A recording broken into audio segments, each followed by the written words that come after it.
Hey everybody, and welcome to Fallout 4. What I'm going to be doing here is playing the Vault 1080 mod, which was created by NVIDIA to, well, basically showcase their God rays.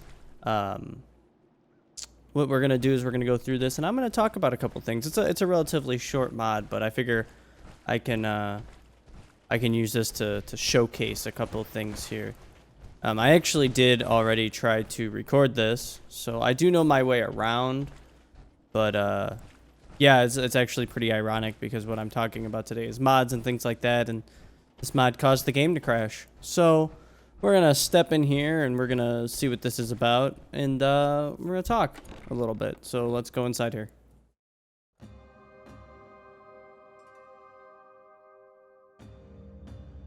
So if you're unaware of what this is, like I said, it's the Vault 1080 mod.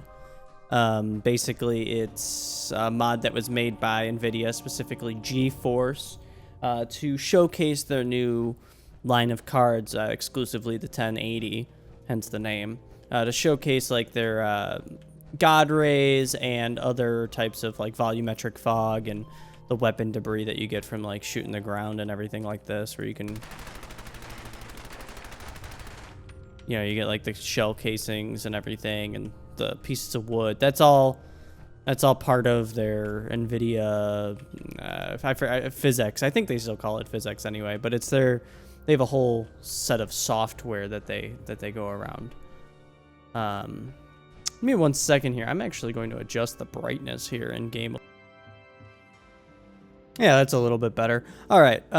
So basically, like I said, it's there to show off all of their technologies. You can see a little bit of it when we open up this shutter here. They're up there. So I'll go to the computer here. Open the shutters.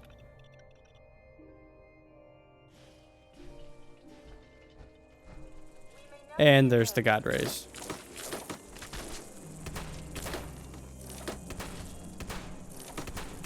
So basically, you come into this spooky church that's hidden in a swamp, and I'm playing in God mode because I already did it once, and kind of don't feel like dealing with all the other things again. So we'll come down here because they actually broke my power armor at one point, and it was very annoying. So we're gonna come down here, and this is going to show you more of the God rays that are coming through the window. You know, stained glass, volumetric, blah blah blah. Nice and bright. There's something down there that I don't think I ever explored. And what we'll do is we'll hit the button here to go inside. What am I... And there you go.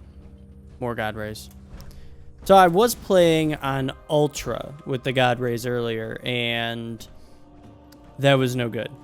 So I knocked him down to high, which doesn't really give you any difference in as far as I can see with the God rays. Maybe it's a resolution thing. I don't know. But basically, it got to the point where I was looking at certain things and dropping below 30 FPS, and that's not okay.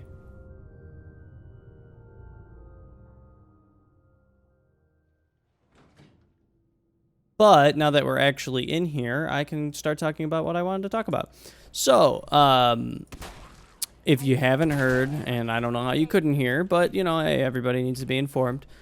This week, Bethesda basically came out and said that Sony blocked mods for Fallout 4 on the PS4, as well as mods for the upcoming Skyrim remaster that they're bringing out, which is, in my opinion, a money grab, but whatever. Some people never experienced it on the PS3, which was probably for the better anyway, because it was a horrible buggy mess.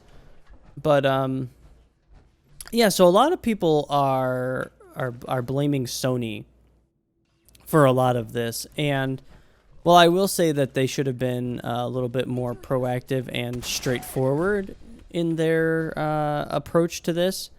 I really do feel like it's kind of everybody's fault all around for this whole debacle taking place. There's a bunch of bottle caps on here. And I say that because I was actually looking around a little bit and doing some research.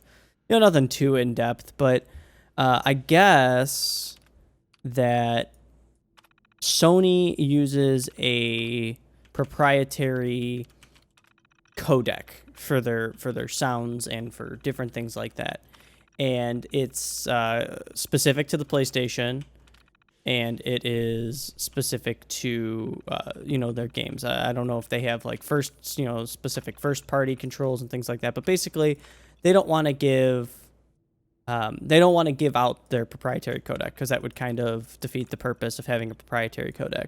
And the reason they have a proprietary codec for their sounds and everything is to stop people from data mining, and to stop people from basically ripping the music off the disc. And if you're unfamiliar with that, basically take any like PS1 game and shove it into your disk drive, and you'll see that you can basically just take the MP3s or WAV files straight off the disc and just have them. You can just rip it and you can put it onto a new disc, and you know, so on and so forth. And whether or not that's a problem is kind of on a base by base basis, you know, because sometimes certain like indie devs and everything, when you buy their games, they'll give away soundtracks with them, or you know, they'll charge a nominal, you know, $2 on top of the price of the game, so you get the whole soundtrack, because you know, that's something that they ultimately paid someone for. And you know, if you want to pay for it, it is their intellectual property, so therefore you have to pay for it. And I think that that's fair. You know, obviously there are other means that whether or not you believe in those is you know, your prerogative, but there are other means to gain music. And if you can't afford that little bit, then that's, you know, there are other ways. But that's not what I'm talking about. What I'm talking about here is the fact that Sony doesn't want to have to go and relinquish this encoding, or, you know, codec basically to modders. And they definitely don't want to my cat, hold on. But they basically don't want to have to go ahead and give up all of this power that they hold over their console.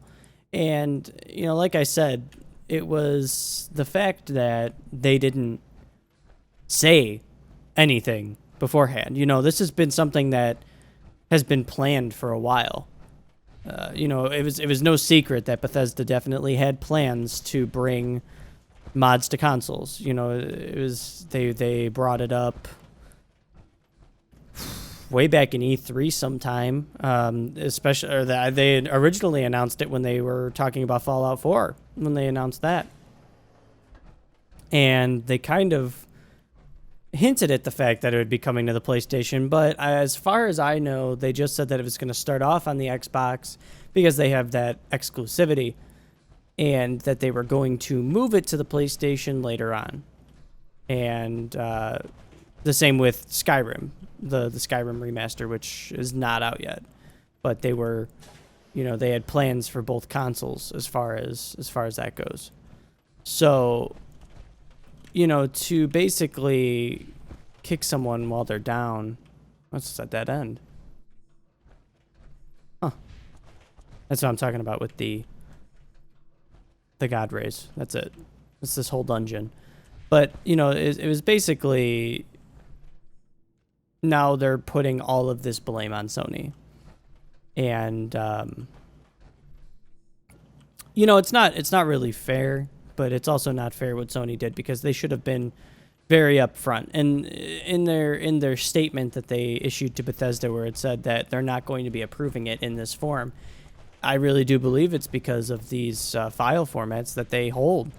And, you know, they don't want to be opening up their system to all these other people. And I can understand that. Look at how bad hacking got on the PS3, where they were, how many times a month did you have to go and update your PS3 so that, you know, security updates and things like that, so that people would stop hacking the system and stop stealing games and things like that. And it's you know, it's disappointing that it has to come to that, really.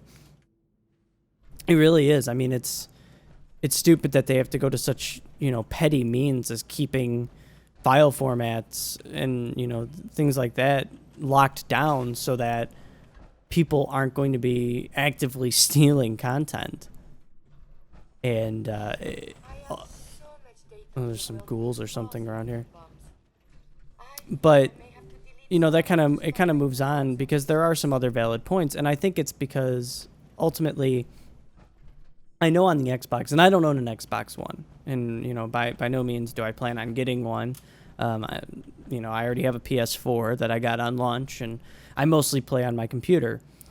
But I think that it comes down to mods on consoles being limited right now to 2 gigabytes. And that's simply due to the fact that consoles just don't have the same power as a gaming PC. And, I can understand someone wanting to have a console. I have a console. I like playing Call of Duty with my friends on PlayStation. I've tried playing it on PC, and it's just not the same. It's a lot more like Twitch aiming and everything like that. And I like playing Counter-Strike and everything like that. But if I want to play Call of Duty, I'm gonna play it casually, and I'm gonna want to have fun with it. And I'm not saying that PC gaming's more competitive or anything along those lines. Look, most competitive gamers for Call of Duty and everything play on consoles. It's just that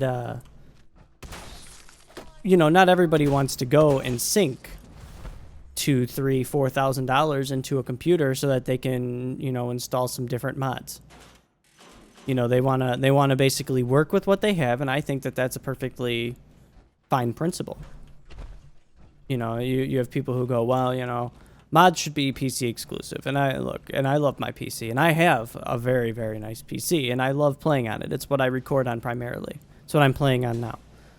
But I think that someone who has a PS4 or Xbox One currently shouldn't be penalized for purchasing the console of their choice.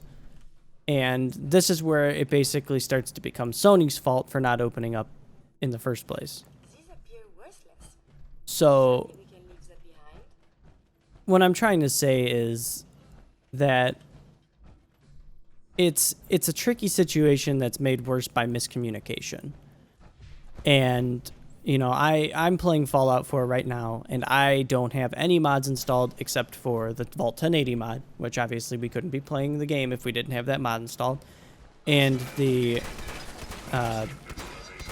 patch, the unofficial patch.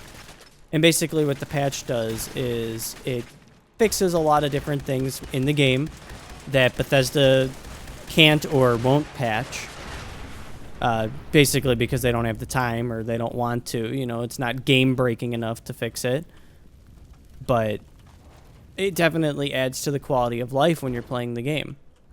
I remember one thing in specific was when Fallout New Vegas came out for the PlayStation 3.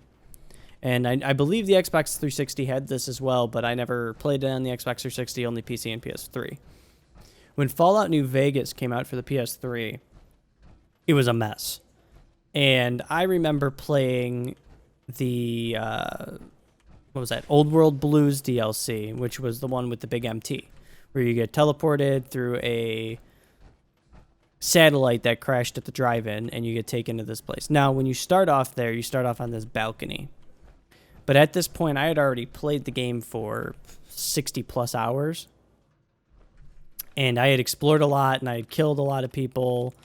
And my game file was absolutely huge. It was gigantic. And there was this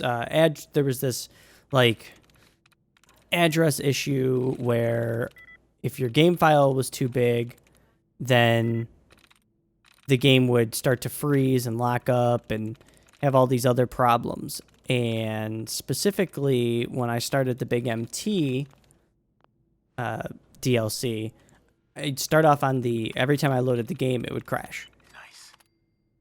So when I would go in to, my save game and load it up, I would go into the game and I basically had to try and turn around and run to the door as fast as I could to stop the game from crashing.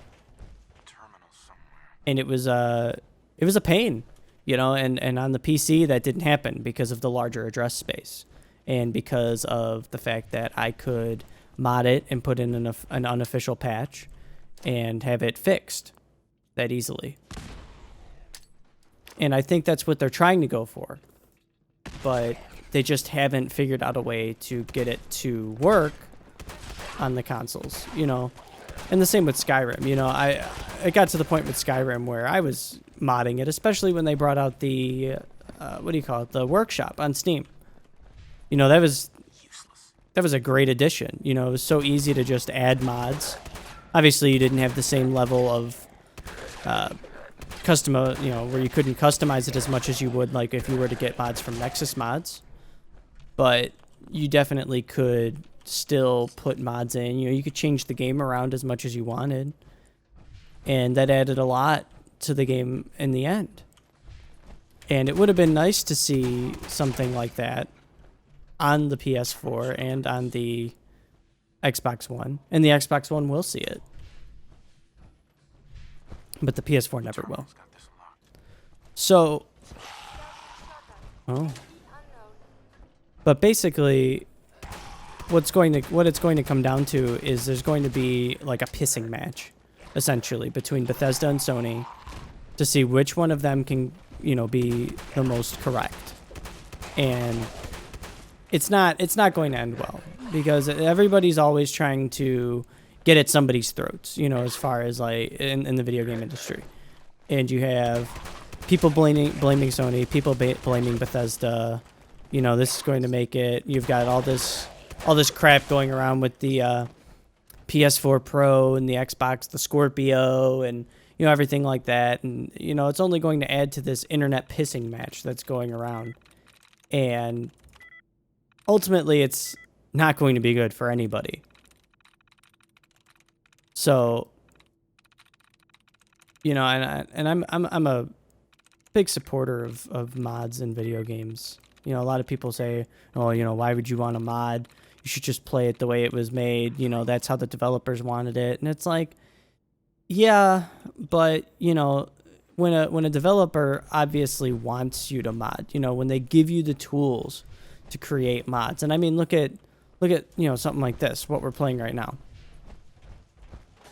You know, something like this is obviously what they were going for. They wanted this. They wanted people to make games or make mods and have people enjoy them and work together to go towards common goals. You know, they know that when they create these gigantic, ambitious worlds, that there's going to be problems with them and that they're not going to be able to fix all of them. I just went in a huge circle. And I think, you know, is that a little bit of a cop-out? Yeah, probably.